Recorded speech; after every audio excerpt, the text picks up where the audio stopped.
Hello friends. तो आज के टॉपिक में हम पढ़ेंगे सेंट्रल न्यूरल सिस्टम। तो आइए फिर शुरू करते हैं। The brain is the central information processing organ of our body and act as a command and control system.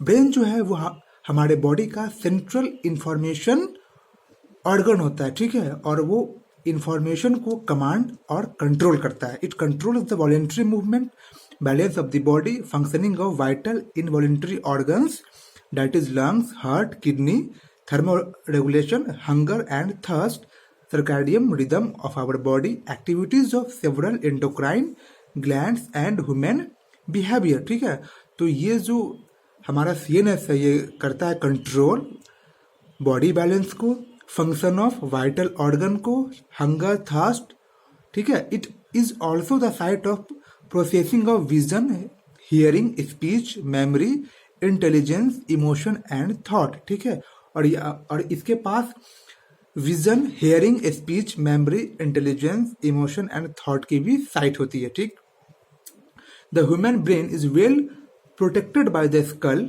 Inside the skull the brain is covered by cranial meninges. ठीक है, हमारा जो ब्रेन है वो स्कल से protected होता है, ठीक है, और स्कल और ये जो ब्रेन जो है ये कवर्ड होता है क्रैनियल मेनिंजेस से। ठीक, consist of outer layer called durameter, a very thin middle layer called arachnoid, and an inner layer which is in contact with brain tissue called the pyometer। ठीक है, मतलब ये हुआ, ये जो ब्रेन है इसके बाहर एक कवरिंग होती है जिसे हम बोलते हैं क्रैनियल मेनिंजेस।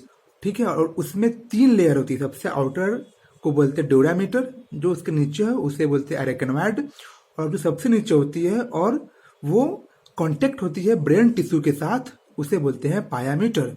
ठीक है, the brain can be divided into 3 major parts, forebrain, mid brain and hindbrain. ठीक है, फिर ब्रेन को डिवाइड किया गया 3 पार्ट में, fore brain, mid brain and hindbrain. ठीक है, ये जो सबसे आउटर पार्ट है इसे बोलते हैं फोर ब्रेन, ये जो मिडिल पार्ट है इसे बोलते हैं मिडिल ब्रेन, और इसे बोलते हैं हाइंड ब्रेन।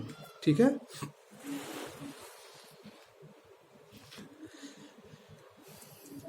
अब नाउ फोरब्रेन। ठीक है, the forebrain consist of cerebrum, thalamus and hypothalamus. Forebrain जो है वो कंसिस्ट करती है सेरेब्रम को, थैलेमस को एंड हाइपोथैलेमस को।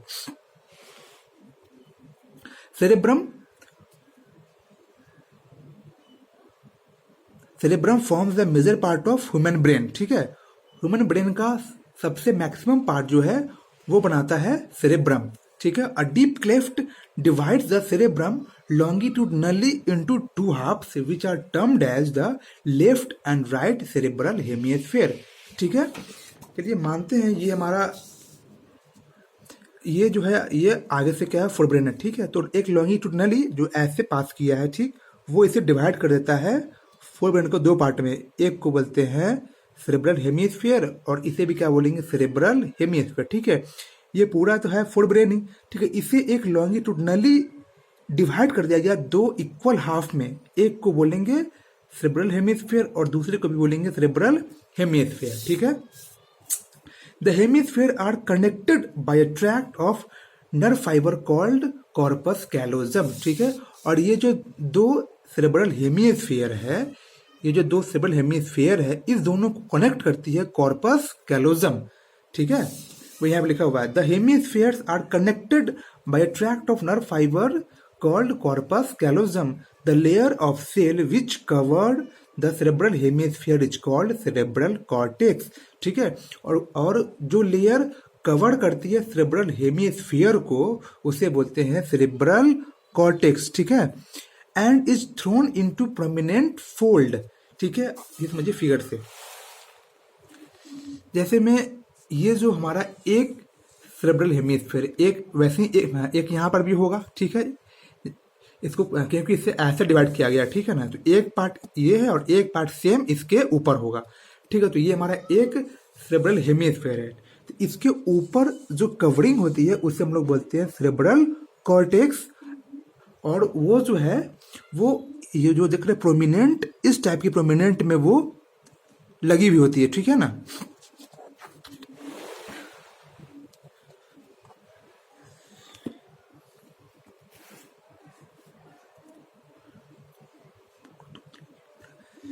The cerebral cortex is referred to as a grey matter due to its greyish appearance. ठीक है, जो सेरेब्रल कॉर्टेक्स है, ठीक है, उसकी जो अपीयरेंस होती है वो होती है ग्रेइश एंड अपीयरेंस। इसे ध्यान रखिएगा। ठीक है, वो पूछ सकता है अपीयरेंस ऑफ सेरेब्रल कॉर्टेक्स वो कैसी होती है, वो आपको होती है ग्रेइश इन अपीयरेंस होती है। ठीक है, the neural cell body are concentrated here giving the colour. ठीक है, अब सेरेब्रल कॉर्टेक्स का जो कलर है वो ग्रेइश क्यों होता है? Due to the present of neural cell bodies. ठीक है, हम जानते हैं कि न्यूरॉन्स में सेल बॉडी होती है, एक्सॉन होती है, डेंड्राइट्स होती है। तो ये जो सेरेब्रल कॉर्टेक्स है इसमें ओनली क्या पाई जाएगी आपको? Neural cell bodies. ठीक है, ये इसमें सिर्फ न्यूरॉन की सेल बॉडी ही पाई जाती है, जिस कारण से इस सेरेब्रल कॉर्टेक्स का जो कलर है वो हो जाता है ग्रेइश इन कलर। ठीक है, the cerebral cortex contain motor area, sensory area and large regions that are neither clearly sensory not motor in function। ठीक है, ये जो हमारा सेरेब्रल कॉर्टेक्स होता है वो कंटेन करता है मोटर एरिया को, सेंसरी एरिया को, और लार्ज एरिया उसमें ऐसी होती है जो ना ही सेंसरी होती है और ना ही वो मोटर होती है। ठीक है, तो ये बहुत ही इंपॉर्टेंट लाइन है नीट के लिए कि फंक्शन क्या, content of the cerebral cortex, तो वो क्या आपको हो जाएगी? Motor area, sensory area and large region that are neither clearly sensory not motor in the function. ठीक है, this region called association area. ठीक है, अब ये एसोसिएशन एरिया क्या है? ये आपको है motor area plus sensory area and plus large region that are neither clearly sensory nor motor in function. ठीक है, अब आगे देखिए, association areas are responsible for complex function like intersensory association, memory and communication. तो association area जो है उसका function क्या क्या है? उसका फंक्शन क्या क्या आपको है? इंटरसेंसरी एसोसिएशन, मेमोरी एंड कम्युनिकेशन। ठीक है, ये इसका फंक्शन है एसोसिएशन एरिया का, इसे ध्यान रखिएगा नीट के बेस पे। ठीक है, fibres of the tract are covered with myelin sheath which constitute the inner part of cerebral hemisphere. Fibers of tract are covered with myelin sheath। ये ट्रैक्ट, ये किसे बोला ट्रैक्ट? यहाँ पर ट्रैक्ट का मतलब आपको है कॉर्पस कैलोजम। ये ध्यान रखिएगा, यहाँ पर जो ट्रैक्ट जो दे रखा है, ये ट्रैक्ट का मतलब क्या है? कॉर्पस कैलोजम है। तो fibres of corpus callosum are covered with myelin sheath which constitute the inner part of cerebral hemisphere. They give an opaque white appearance to the layer and hence it is called white matter। ठीक है, the cerebrum wrap around a structure called a thalamus। cerebrum जो है वो thalamus के around rap होता है, which is a major coordinating center for sensory and motor signaling। ठीक है, जो cerebrum रैप जो हुआ है थैलेमस के अराउंड में, जो और तो ये जो थैलेमस है it is a major coordinating centre for sensory and motor signalling. इसे ध्यान रखिएगा अच्छे से। ठीक है, द फंक्शन ऑफ थैलेमस क्या है? तो ये क्या करता है? मेजर कोऑर्डिनेटिंग सेंटर होती है किसके लिए? सेंसरी एंड मोटर सिग्नलिंग के लिए। Another very important part of brain called hypothalamus lies at the base of thalamus.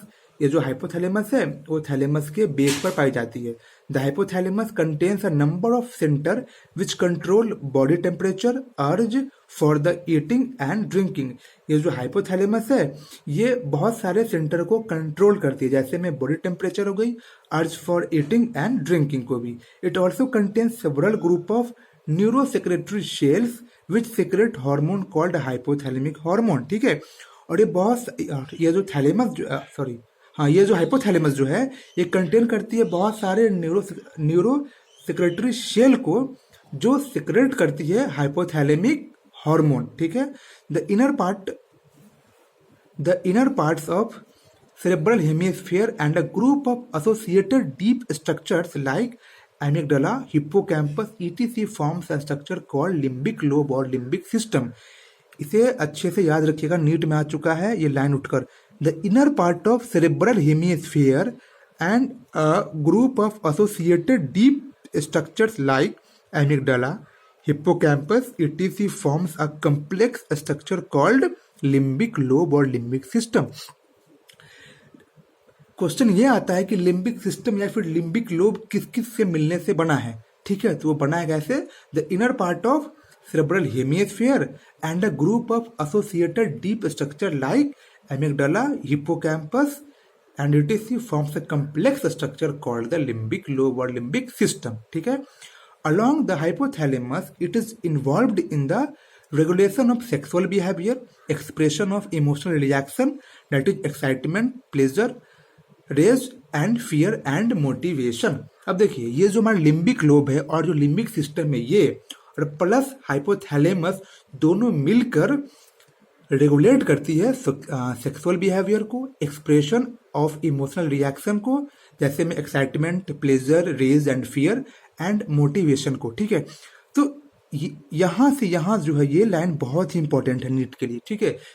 ये जो पैराग्राफ जो है ये जो लाइन है ये बहुत ही इंपॉर्टेंट है। जैसे में the hypothalamus contain number of centre which control body temperature, ये क्वेश्चन आ चुकी है 2019 के में, ठीक है। फंक्शन ऑफ हाइपोथैलेमस तो उसकी क्या थी, कंट्रोल बॉडी टेम्परेचर है, urge for eating and drinking है, ठीक है। वैसे ही ये जो क्वेश्चन है the inner part of cerebral hemisphere and a group of associated deep structures like amygdala, hippocampus, ये जो सारी लाइन है वो सब सारी के सारे नीट में आ चुकी है, इसलिए ये पूरी लाइन बहुत ही ज्यादा इंपॉर्टेंट है नीट के लिए, ठीक है। अब आइए मिड ब्रेन पे। The mid brain is located between the thalamus या फिर hypothalamus of the fore brain and pons of the hind brain. इसे अच्छे से ध्यान रखिएगा कि लोकेशन क्या होती है मिड ब्रेन की, ठीक है। तो वो क्या होती है, थैलेमस या फिर hypothalamus of the fore brain and pons of the hind brain के बीच में होती है, ठीक है। A canal called the cerebral aqueduct passes through the midbrain, ठीक है। और मिड ब्रेन से कैनाल पास करती है, इसका नाम होता है cerebral aqueduct। The dorsal portion of midbrain consists mainly of 4 round swelling lobes called corpora quadrigemina. Midbrain and hindbrain form the brain stem, ठीक है। और जो मिड ब्रेन का जो डॉर्सल पोर्शन है, मतलब मिड ब्रेन का जो ये वाला पोर्शन है, समझे, इसे हम लोग बोलते हैं डॉर्सल पोर्शन, ठीक है। तो इस डॉर्सल पोर्शन पे क्या होती है, इस डॉर्सल पोर्शन पे आपको होती है 4 राउंड स्वेलिंग लोब होती है, ठीक है। उसका नाम क्या है, कॉर्पोरा क्वाड्रिजेमनिया, ठीक है। Mid brain and hind brain form the brain stem, ठीक है। ये इंपॉर्टेंट है कि ब्रेन स्टेम कौन बनाता है, तो वो बनाती है आपको mid brain and hind brain. अब आइए हैंड ब्रेन पे। The hind brain comprises pons, cerebellum and medulla, also called the medulla oblongata, ठीक है। हिंड ब्रेन कंटेन करती है पॉन्स, सेरेबेलम एंड मेडुला को। Pons consist of fibre tract that interconnect different region of the brain, ठीक है। Cerebellum has very convoluted surface in order to provide the additional surface for many more neurons, ठीक है। Cerebellum has very convoluted surface in order to provide additional space for many more neurons। ये बहुत important line है। इसका मतलब ये हुआ कि जिस तरह से आप पढ़े थे कि सेरेब्रल कॉर्टेक्स में ये जो देख रहे हैं फोल्डिंग होती है, सेम उसी टाइप की सेरेबेलम में भी फोल्डिंग होती है, लेकिन सेरेब्रल हेमिस्फीयर में फोल्डिंग बहुत कम होती है, पर सेरेबेलम जो है वो फोल्डिंग बहुत ही ज्यादा होती है, ठीक है। और उसका काम क्या है, it provides surface for the additional neurons के लिए, ठीक है।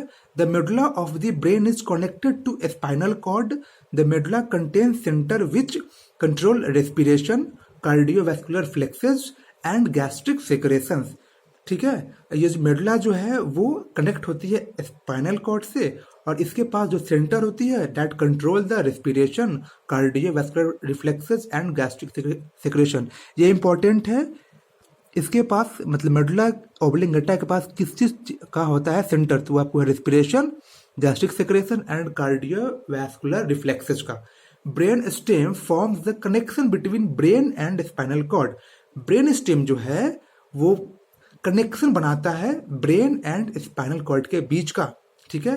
3 major region make up of brain stem, mid brain, pons and medulla oblongata. देखिए यहां भी लिखा है brain stem is found by mid brain and hind brain, और यहां भी लिखा है mid brain pons and medulla oblongata form the mid brain stem. तो दोनों ही लाइन सही है, ठीक है, दोनों में से कोई एक ऑप्शन आ सकता है, which of the following form the brain stem. तो या तो वो आएगा mid brain and hind brain, या तो वो आएगा mid brain pons and medulla oblongata, ठीक है। तो ये इंपॉर्टेंट है, जहां जहां हम लाइन दिए हैं वो सब इंपॉर्टेंट है, वो सब नीट में आ चुका है, ठीक है। तो इस पर अच्छे से ध्यान रखिएगा। Away reflex action and reflex arc, ठीक है। You must have experienced a sudden withdrawal of body part which comes in contact with object that are extremely hot, cold, pointed और एनिमल्स दैट आर स्कैरी और poisonous, ठीक है। The entire process of response to a peripheral nervous stimulation that occurs involuntarily, that is without conscious effort or thought and require the involvement of a part of central nervous system is called reflex action। जैसे में ये हुआ कि हम किसी गर्म चीज को या फिर किसी ठंडे चीज को छूते हैं, तो हम बिना अपने अंदर के विल पावर को ही यूज किए हम उससे वहां से हाथ को या फिर पैर को वहां से मूव कर लेते हैं, ठीक है। तो ये कैसे मूव होता है और किस पाथवे से मूव होता है ये हम पढ़ेंगे। और the reflex pathway comprises at least one afferent neuron, one efferent neuron and appropriately arranged in a series। इसे ध्यान रखिएगा, reflex pathway comprises at least one neuron that is receptor के थ्रू आती है, one efferent जहां पे जाती है इफेक्टर के पास, ठीक है ना। तो ये आ सकता है कि एक रिफ्लेक्स पाथवे में कम से कम क्या क्या कंटेंट होता है, वो आपको हो जाएगी एफरेंट न्यूरॉन की और एक आपको हो जाएगी इफरेंट न्यूरॉन की, ठीक है ना। इसे हम समझेंगे फिगर के थ्रू। The afferent neuron receive signal from a sensory organs and transmit the impulses via dorsal nerve root into the CNS. कि समझिए अच्छे से यहाँ पे, जैसे में हम यहाँ पे हैमर किए, ठीक है, नी के पास, तो यहाँ पर जो रिसेप्टर है इस स्टिमुलस को रिसीव किया और थ्रू एफरेंट पाथवे या फिर इसे आप बोल सकते हैं सेंसरी पाथवे जो है ये गया हमारे सीएनएस के पास, ठीक है ना। क्योंकि हम जानते हैं सेंट्रल नर्वस सिस्टम में दो आती है, एक तो स्पाइनल कॉर्ड, एक आती है ब्रेन। तो ये हमारा गया सीएनएस के पास और ये जिस रूट से जाता है इसे हम लोग बोलते हैं डोर्सल रूट गैंग्लियन, ठीक है ना। ये आपको स्पाइनल कॉर्ड का एक वर्टिब्री है, ठीक है। तो क्या हुआ कि जैसे ही हम यहाँ पे स्टिमुलस दिए तो जो इम्पल्स है वो गई एफरेंट पाथवे के थ्रू गई सीएनएस के पास, ठीक है। और ये पाथवे जो है वो जाती है डोर्सल रूट गैंग्लियन के थ्रू। फिर यहाँ पर इसका प्रोसेसिंग हुआ, ठीक है, और फिर यहाँ से जो मैसेज है वो वापस आएगी इफेक्टर के पास, ठीक है ना। तो जिस पाथवे से आती है उसे हम लोग बोलते हैं इफरेंट पाथवे और इस नर्व को बोलते हैं मोटर न्यूरॉन बोलते हैं, ठीक है ना। तो इस आर्क को बोलते हैं रिफ्लेक्स आर्क, ठीक है। जैसे में ये जो हमारा रिसेप्टर है यहाँ से जो इम्पल्स गया फिर ये गया सीएनएस के पास, यहाँ पे इसका कंट्रोलिंग हुआ, यहाँ पे इसका प्रोसेसिंग हुआ, फिर इस प्रोसेस को करके इस मैसेज को भेजा गया इफेक्टर मसल के पास। तो इस पूरे पाथवे को बोलते हैं रिफ्लेक्स आर्क और इस एक्शन को बोलते हैं रिफ्लेक्स एक्शन बोलते हैं, ठीक है। यहाँ तक कोई दिक्कत नहीं। इस आर्क को क्या बोलेंगे, रिफ्लेक्स आर्क, और इस एक्शन को बोलेंगे रिफ्लेक्स एक्शन, ठीक है। ये वही यहाँ पे लिखा है कि the afferent neuron receive signal from sensory organ and transmit the impulse via dorsal root into the CNS, जो हम यहाँ देख चुके हैं, ठीक है। At the level of spinal cord the efferent neuron then carries signal from CNS to effector, ठीक है। फिर जो ये इफरेंट न्यूरॉन जो है वो इस मैसेज को कैरी करती है सीएनएस से और ले जाती है इफेक्टर मसल के पास, ठीक है। द स्टिमुलस एंड रिस्पॉन्स दस फॉर्म अ रिफ्लेक्स आर्क। तो इस आर्क को हम लोग क्या बोलते हैं, रिफ्लेक्स आर्क बोलते हैं, as shown in the knee jerk reflex. तो हम समझ चुके हैं अच्छे से, ठीक है। तो ये थी हमारी रिफ्लेक्स आर्क और रिफ्लेक्स एक्शन। और इस डायग्राम को अच्छे से याद रखें कि कौन से रूट में होती है एफरेंट पाथवे, ठीक है। ये नीट के लिए इंपॉर्टेंट है। और ये होती क्या है, इंटर न्यूरॉन। ये होती है the neuron present in between the afferent neuron and efferent neuron, ठीक है। तो ये इसकी रिफ्लेक्स आर्क थी और रिफ्लेक्स एक्शन थी। ये जो पार्ट हम आपको बता रखे ये बहुत ही इंपॉर्टेंट है, ये नीट के लिए बहुत इंपॉर्टेंट है, हर साल इससे आते हैं क्वेश्चन। और ब्रेन स्टेम को अच्छे से समझ गए हैं और दो यहाँ पे ऑप्शन में है, एक ये और एक ये, तो कोई एक ही आ सकता है नीट में, ठीक है। तो ये थी आपको सेंट्रल न्यूरल सिस्टम के बारे में, ठीक है। Thank you.